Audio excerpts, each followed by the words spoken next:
Why saving money is keeping you poor.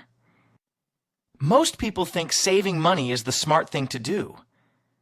But what if I told you saving money might actually be the reason you're staying broke?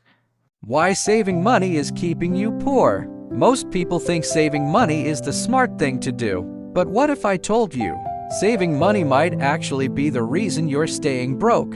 We've been taught this since we were kids. Save your money. Don't spend, put it in the bank. Sounds responsible, right? But here's the problem: that advice was designed for a different world. And if you follow it blindly today, you could be falling behind without even realizing it. Main point 1: saving alone doesn't build wealth. Saving money feels safe. Your bank balance goes up. You feel in control. But in reality, your money is just sitting there, not growing, not working, not doing anything. Meanwhile, inflation is quietly eating it alive. Every year, your money loses purchasing power. So even though your number is going up, your real wealth is going down. Main point 2: the rich don't just savor, something most people don't realize. Rich people don't focus on saving, they focus on owning assets. Assets are things that make money for you: stocks, businesses, real estate. While most people are saving dollars, the wealthy are buying things that produce more dollars. That's the difference. One is defensive, other is offensive. Main point 3: saving feels productive, but it's not.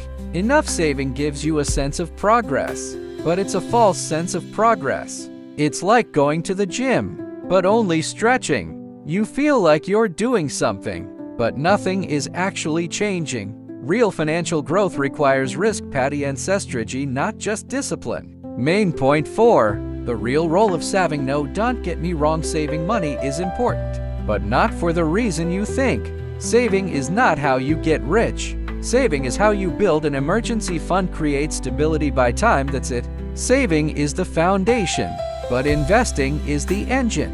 If you want to build real wealth, you need to stop asking how much can I save, and start asking where can I put my money so it grows. That one question changes everything. If I had to start from zero today, here's what I'd do. Step 1: save 3 to 6 months of expenses. Step 2: invest consistently into simple assets like index funds. Step 3: focus on increasing income, not just cutting expenses. That's it. No complicated strategy, no get-rich-quick schemes, just simple, repeatable actions. Saving money won't make you rich, but it will make you feel safe. And sometimes, feeling safe is the biggest thing holding you back. Play it safe, and you stay where you are. Play it smart, and your money starts working for you.